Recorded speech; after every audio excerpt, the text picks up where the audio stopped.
বাণিজ্য ও প্রযুক্তি বিষয়ে 20টিরও বেশি চুক্তিতে সই করেছেন রুশ প্রেসিডেন্ট ভ্লাদিমির পুতিন ও চীনা প্রেসিডেন্ট শি জিনপিং। বেইজিংয়ে বৈঠকে দুদেশের মধ্যে গ্যাস পাইপলাইন স্থাপন বিষয়ে পরিকল্পনা নবায়ন করেছেন তারা। রুশ গণমাধ্যম জানিয়েছে, বহুমেরুর বিশ্ব ব্যবস্থা গড়ে তোলার ঘোষণাপত্র সই করেছেন দুই নেতা। রুশ প্রেসিডেন্ট বলেছেন, বর্তমানে অভূতপূর্ব উচ্চতায় পৌঁছেছে রাশিয়া চীন সম্পর্ক। সুদীপ্তা মাহমুদ জানাচ্ছেন।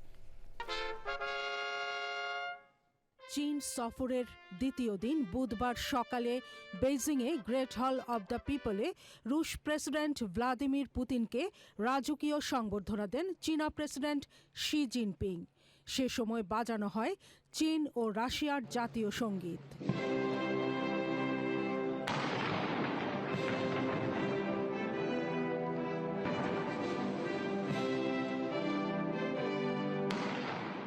এরপর শুরু হয় দুদেশের প্রেসিডেন্টের বৈঠক।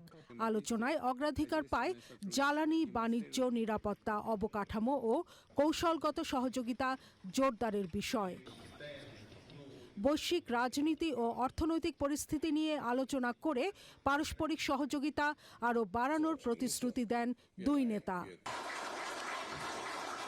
পুতিন শি জিনপিংয়ের বৈঠকের পর একাধিক চুক্তি সই করে দুদেশ। চীনের রাষ্ট্রীয় গণমাধ্যম চায়না টাইমস জানিয়েছে, 2001 সালে সই করা একটি মৈত্রী চুক্তি সম্প্রসারণে একমত হয়েছে রাশিয়া ও চীন।